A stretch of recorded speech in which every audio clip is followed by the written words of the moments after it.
Assalamualaikum warahmatullahi wabarakatuh.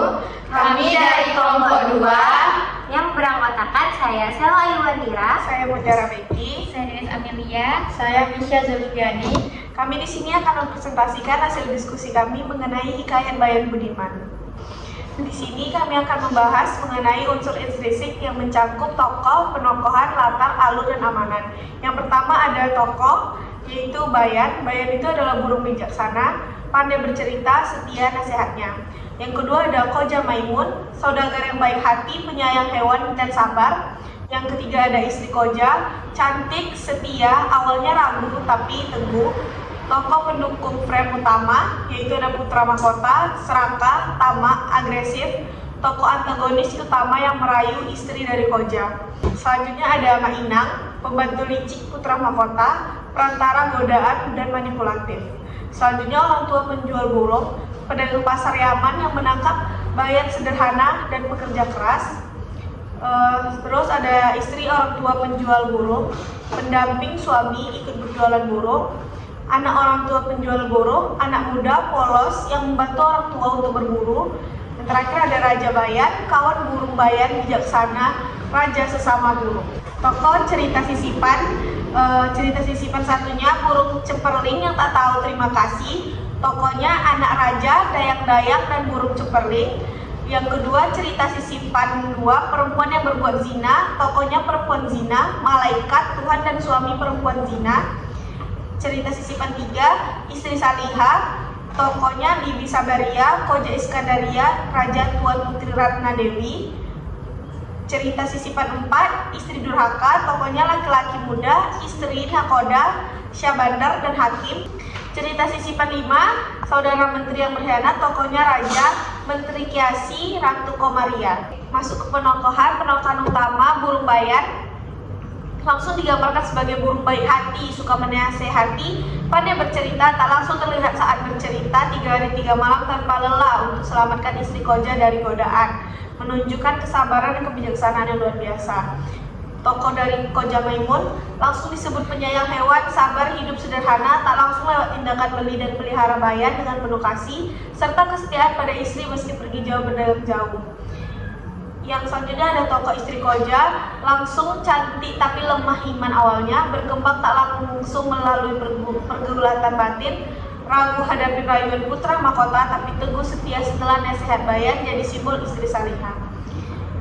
Selanjutnya ada tokoh putra mahkota, langsung serakah, tamak, agresif, tak langsung saat kirim Mainang rayu istri orang demi nafsu sesaat, antagonis utama. Selanjutnya akan dijelaskan oleh teman saya, yaitu Sela. Selanjutnya penokohan tokoh pendukung frame utama mencakup Mainang atau Dayang, tak langsung licik manipulatif lewat aksi, jadi perantara godaan putra mahkota, bicara manis tapi tujuannya jahat. Ada orang tua penjual burung, langsung pedagang pasar sederhana, pekerja keras yang tangkap Bayan untuk hidup sehari-hari. Selanjutnya istri orang tua penjual, pendamping suami, digambarkan biasa ikut perjualan burung di pasar. Selanjutnya anak orang tua penjual, polos lugu, tak langsung sebagai anak muda yang belajar berburu dari orang tua. Selanjutnya Raja Bayan, penokohannya langsung bijaksana seperti sahabat burung Bayan, tunjukkan solidaritas dunia hewan di awal cerita. Selanjutnya penokohan cerita sisipan, burung cemperling yang tak tahu terima kasih pada cerita 1, yaitu anak raja yang baik hati, pelihara burung dengan sangat mewah. Burung cemperling yang membuat raja dan anak raja malu karena berak dipermadani di saat perjamuan makan kerajaan besar. Selanjutnya, Koja Iskandaria, Sabaria pada cerita 2. Koja kaya, dermawan, percaya istri. Sabaria setia, jaga harta, tidak takut. Kontras istri Koja lewat keteguhan tindakan. Selanjutnya istri Durhaka dan suami pada cerita 3. Istri pengkhianat, selingkuh saat suami sakit, suami polos, korban. Penokohan negatif, kontras. Selanjutnya Raja Syahrazad, Ziran, dan Menteri Kiasi, yaitu Raja Adil baik hati, Kiasi licik, tamak, rebut tahta, langsung via deskripsi, tak langsung via pengkhianatan. Selanjutnya, saudara khianat pada cerita 4-5. Saudara baik dermawan bagi warisan, saudara khianat serakah rebut semua. Selanjutnya, tokoh minor, nelayan jujur pulihkan barang jatuh, pemburu ceroboh belajar nasib, dayang licik dukung godaan, orang pintar namun sihir cinta, singkat tapi efektif lewat tindakan. Selanjutnya, latar tempat akan dijelaskan dengan teman saya, Nenes. Latar tempat yang pertama adalah hutan lebat, tempat orang tua penjual burung menangkap burung bayan. Yang kedua adalah pasar ramai, lokasi jual beli burung saat siang terik, penuh pedagang dan pembeli. Yang ketiga, rumah Koja Maimun, pusat cerita utama, tempat istri Koja digoda putra mahkota malam hari.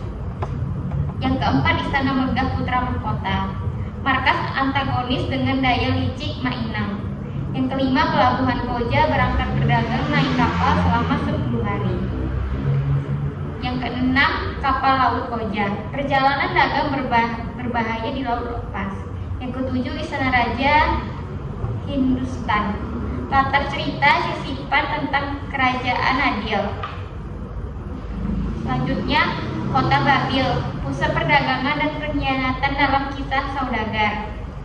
Selanjutnya, saudara Babil, tempat transaksi curang dan pelajaran kejujuran. Yang ke-10, jalan raya Babil, adegan pertemuan tokoh pendukung seperti nelayan. Yang ke-11, Baghdad, kota saudagar kaya dalam cerita Koja Iskandaria. Selanjutnya, tempat Samarkand, latar kisah saudara khianat. Yang ke-13, kebun raja, simbol kemakmuran dan godaan duniawi. Yang ke-14, desa kecil Babil, kehidupan rakyat sederhana musim panen. Yang ke-15, kuli Hindustan, ritual dan kuli sihir orang pintar, ramuan cinta. Yang ke-16, istana raja Bayan, dunia burung awal persahabatan Bayan.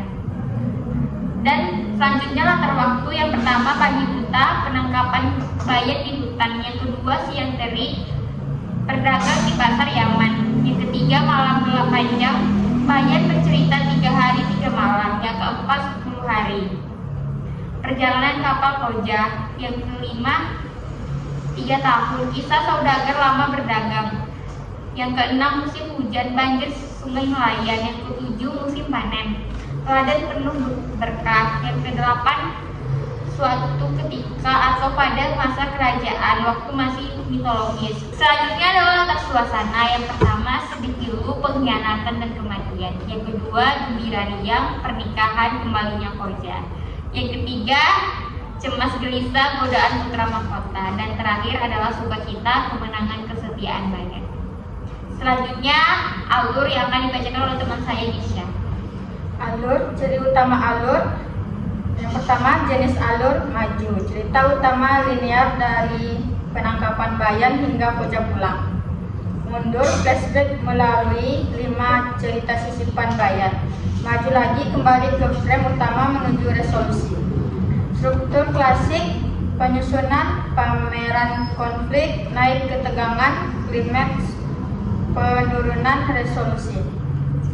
Fungsi berlapis, cerita sisipan bukan pengalih perhatian, tapi strategi Bayan untuk mengikat mundur istri Koja dari godaan. Selanjutnya, alur frame utama, penyusunan eksposisi. Koja Maimun pelihara Bayan, lalu berangkat berdagang 10 hari, tinggalkan istrinya di rumah.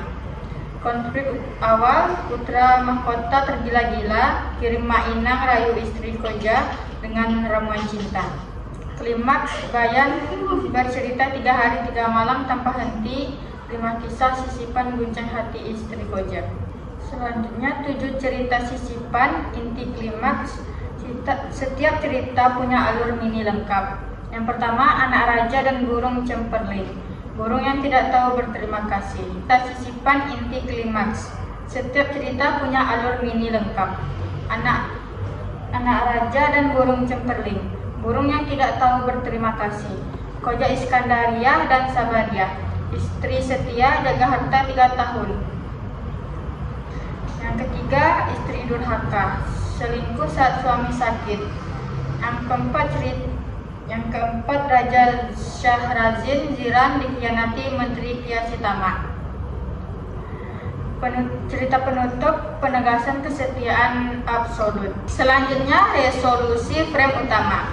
Pemuncak emosi, hari ketiga istri Koja Maimun tersentuh lepas Bayan yang henti bercerita.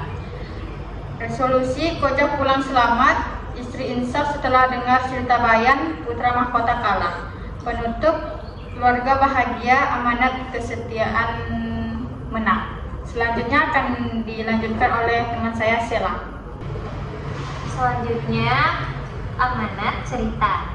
Amanat hikayat Bayan Budiman mengajarkan kesetiaan pada pasangan di atas segalanya. Seperti istri Koja Maimun yang teguh menolak godaan putra mahkota berkat nasihat burung Bayan. Serta pernikahan sebagai amanah yang dijaga dengan sabar dan syukur ala Koja Maimun. Dari cerita sisipan, kita belajar istri solihah seperti Sabaria setia jaga harta suami bertahun-tahun. Kebaikan dan mawar Koja Mubarok dibalas Allah. Hindari selingkuh seperti istri durhaka, serta setia pada pemimpin agar tak seperti menteri kiasi yang khianat. Secara umum, hikayat ini tekankan bersyukur atas nikmat, jaga solidaritas teman, diam lebih baik dari bicara sia-sia, dan takwa kepada Allah, selamatkan dari godaan duniawi. Sekian dari presentasi kami. Bila ada salah mohon maaf.